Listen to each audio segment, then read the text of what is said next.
So, hello. Today in this video, we will cover velocity of money. Velocity of money होता क्या है?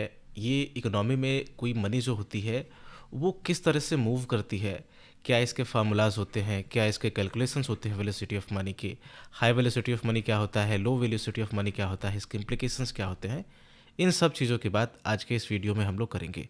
So let's begin. देखो, velocity of money क्या होता है, पहले इस चीज़ को समझने की कोशिश करते हैं. ये क्या है? एक तरीके का रेट है. Rate at what? Rate at which money is exchange और transacted within an economy. यानी कि जब हम एक यूनिट ऑफ मनी को किसी भी इकोनॉमी में एक्सचेंज करते हैं या फिर उसको ट्रांजैक्शंस में यूज करते हैं, तो उस रेट को, जिस रेट पे उसको किया गया है, परफॉर्म किया गया है इस चीज़ को, उसको वेलोसिटी ऑफ मनी कहा जाता है. इसको और भी क्लियर करेंगे हम लोग धीरे धीरे, एकदम मक्खन की तरह आपके लिए हो जाएगा कॉन्सेप्ट. ठीक है. सिंपल टर्म में अगर हम बोले तो ये इंडिकेट करता है कि हाउ मैनी टाइम्स, कितनी बार एक सिंगल यूनिट ऑफ मनी को क्या किया गया है, यूज किया गया है to purchase goods and services during a specific period of time. एक समय में एक यूनिट ऑफ मनी को किसी भी गुड्स एंड सर्विसेज को खरीदने के लिए कितनी बार इसको यूज़ किया गया है. अगर ए के पास 1 रुपये है, उसने बी से कुछ खरीदे, फिर बी के पास वो 1 रुपये आ गए, फिर बी ने सी से कुछ खरीदे, फिर सी ने डी से कुछ खरीदे, तो इस तरह से क्या है कि वो 1 रुपया इकोनॉमी में सर्कुलेट होता रहेगा. और ये जो सर्कुलेशन हुआ है 3 बार या फिर 4 बार, इसको हम लोग बोलेंगे कि ये 3 है इसका वेलोसिटी ऑफ मनी. अभी हम लोग प्रॉपर इसका रियल वर्ल्ड एग्जांपल भी देखेंगे कि किस तरह से कैसे होता है ये. इसको टर्नओवर ऑफ मनी सप्लाई भी कहा जाता है. आपको ये चीज़ ध्यान में रखनी है. ठीक है. अब समझते हैं इसको एक्चुअल रियल वर्ल्ड एग्जांपल से कैसे होता है ये. समझो, सपोज करो कि पूरी की पूरी इकोनॉमी में, ऐसा इमेजिन कर लेते हैं कि पूरी की पूरी इकोनॉमी में सिर्फ 2 इंडिविजुअल रहते हैं. एक है ए और दूसरा है बी. ए और बी दोनों के पास कितने रुपीज़ है? 50 रुपीज़ ओनली. सिर्फ इनके पास 50 रुपीज़ हैं. तो टोटल अगर मनी सप्लाई हम पूरी की पूरी इकोनॉमी में देखें तो कितना हो जाएगा? ओनली 100 रुपीज़, क्योंकि ए के पास 50 है और बी के पास 50 है. इसके अलावा न तो कोई एक्सटर्नल पैसा आ रहा है इकोनॉमी में, न तो कहीं बाहर जा रहा है. बस इतना मान लो, लॉक इन कर लो बिल्कुल. ठीक है. अब ए जो क्या है कि इसके पास जो 50 रुपीज़ है वो बी के शॉप पे जा करके उससे सोप खरीदता है 50 रुपीज़ से. ठीक है. ए ने क्या किया? बी से सोप खरीदे 50 रुपीज़ के, तो पैसा बी के पास 50 रुपीज़ ऑलरेडी है. अब फिर से बी के पास क्या है? 50 रुपीज़ आए. बी ने क्या किया कि परचेज किया 50 रुपीज़ का ए से, क्या, राइस. मे भी क्या होगा कि हो सकता है ए फार्मर हो या कुछ भी हो, ए और बी क्या हो, शॉपकीपर हो, वट एवर, कोई फ़र्क नहीं पड़ता कि कौन क्या है. सिर्फ आपको ये देखना है कि मनी किस तरह से मूव कर रही है, उसका डायरेक्शन क्या है, कहाँ ट्रांजैक्शन में उसको यूज हो रहा है, किसके पास कितना पैसा है, क्या है, नहीं है, डजेंट मैटर. ठीक है. तो ए ने बी को दिए 50 रुपीज़, एक बार मूव कर गया. बी ने ए को दिए 50 रुपीज़, 2 बार मूव कर गया.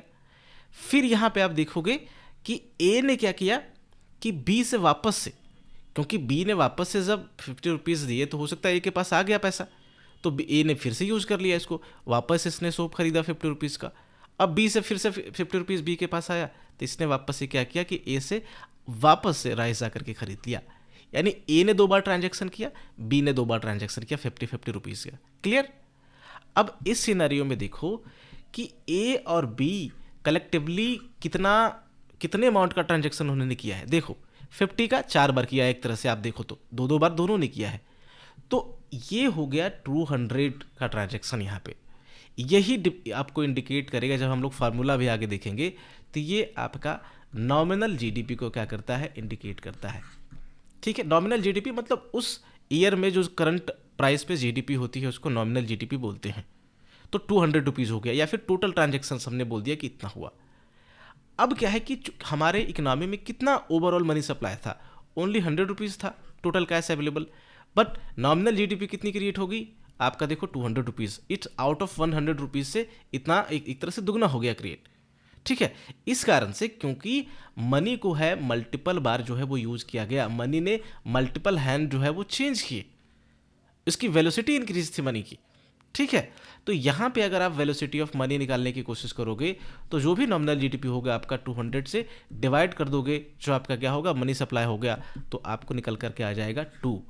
और एक्चुअल में देखो कि एक 50 रुपीज़ ने 2 बार एवरेज जो है वो चेंज किया है हाथ, दोनों ने 2 बार यूज़ किया है, तो वेलोसिटी ऑफ मनी कितना हो गया 2 हो गया। यहाँ पे फार्मूले से आप निकाल सकते हो। फार्मूला देख लेते हैं, क्लियर क्या फार्मूला होता है उसको समझते हैं, उसके कंपोनेंट क्या होते हैं वो भी देख लेते हैं।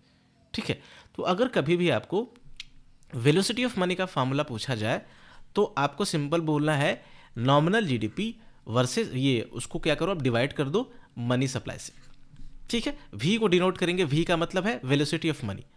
वेलोसिटी ऑफ मनी रिप्रेजेंट करता है, मैंने आपको पीछे डिस्कस किया कि how many number of time money क्या हुआ है, चेंज हुआ है हैंड, कि एक हाथ से दूसरे हाथ में कितनी बार पैसा गया है इकोनॉमी में, एवरेज नंबर ऑफ टाइम जितनी बार ये होगा उसको क्या बोलते हैं, वेलोसिटी ऑफ मनी बोलते हैं।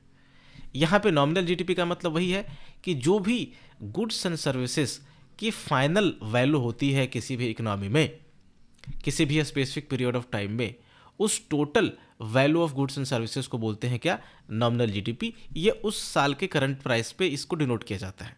क्लियर। अब एम जो यहाँ पे है मनी सप्लाई है, यहाँ पे आप मनी सप्लाई की जगह एम भी लिख सकते हो, मनी सप्लाई भी लिख सकते हो। तो मनी सप्लाई का मतलब कि जो total amount of money economy में अवेलेबल होगी, जैसे वो 100 रुपीज़ थी हमारे केस में, तो यहाँ पे वो मनी सप्लाई हो जाएगा। अब मनी सप्लाई के बहुत सारे मेजर्स होते हैं, M1 होता है, M2 होता है, M3 होता है, M4 होता है। आरबीआई ने 4 मेजर इंपॉर्टेंट जो है वो बना रखे हैं। तो यहाँ पे जिस मेजर का इस्तेमाल किया जाता है मनी सप्लाई को, मनी सप्लाई के मतलब जो वेलोसिटी ऑफ मनी को कंसिडर करने में इस फॉर्मूले में, वो यूजुअली M1 और M2 को यूज़ किया जाता है। ठीक है। चलो कैलकुलेशन एक बारी और देख लेते हैं, एक नए कैलकुलेशन से आपको और ज़्यादा जो है वो उसमें क्लैरिटी आ जाएगी। जैसे क्या है कि मान लो कि यहाँ पे नॉमिनल जीडीपी 1500 थी। अब नॉमिनल जीडीपी कैसे वर्क कर रही थी, पीछे हमने देखा जैसे 100 रुपीज़ से 200 रुपीज़ हो गया था। ठीक है। तो नॉमिनल जीडीपी यहाँ पे 1500 रुपीज़ है और मनी सप्लाई मान लो कि 500 रुपीज़ है। तो फॉर्मूले में फिट कर दो इसको। क्या करना पड़ेगा, 1500 को ऊपर लिखो, नीचे 500 से उसको क्या करो एडजस्ट करो, बचा कितना आएगा, जो कैलकुलेट करके 3 आएगा आपका।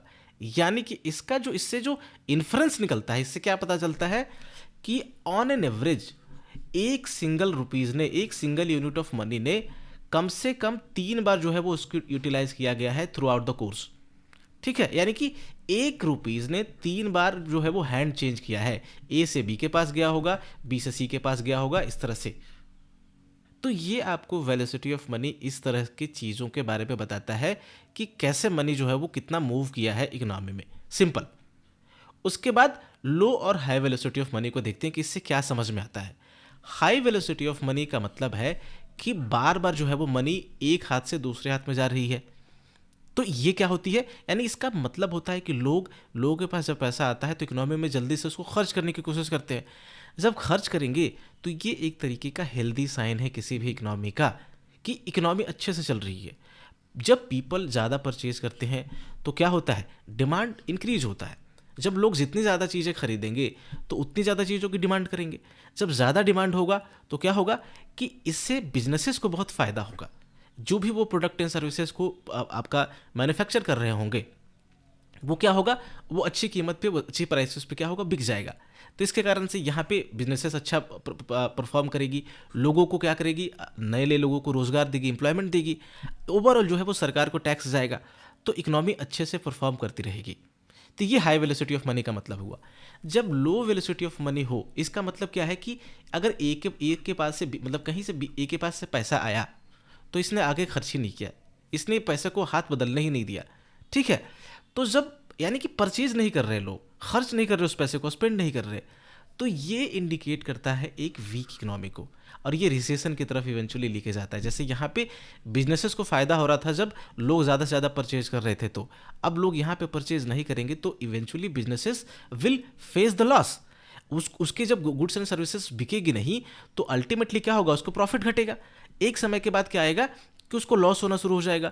अब लॉस जब ज़्यादा होगा तो business have to shut down their operation, because एक समय के बाद वो लॉस को बहुत ज़्यादा वियर नहीं कर सकती। तो इसके कारण से अल्टीमेटली उसके पास जो आपके मैन पावर होंगे उसको फायर करना पड़ेगा, अनएम्प्लॉयमेंट बढ़ेगी। अनएम्प्लॉयमेंट बढ़ेगा तो और ज़्यादा लोग जो है वो यहाँ से, एक तो पहले ही परचेज नहीं कर रहे थे, उनके पास जो मनी होल्ड कर रहे थे लोग, अब उनके पास और मनी जो है वो कम आएगी, तो एक तरह से सर्कल बन जाएगा, साइकिल बन जाएगा, स्पाइरल बन जाएगा एक तरीके का, और इवेंचुअली जो है आप देखेंगे कि इकोनॉमी रिसेशन की तरफ जो है मूव करेगी। ठीक है, ये low velocity of money simply यही आपको बताता है कि वेदर दे आर पीपल और businesses, everyone is hesitant to spend their money, और वो क्या करेंगे, इसको होल्ड करने की जो है वो टेंडेंसी यहाँ पे अपना लेंगे। ठीक है, और लैक ऑफ जो स्पेंडिंग होगा ultimately lead to lower demand and lower production. ठीक, जब जब डिमांड ही लोअर है तो why company will produce more, उसका प्रोडक्ट बिकेगा ही नहीं, उसकी सर्विसेज बिकेगा ही नहीं। ठीक है, तो this was it for today, thanks for watching.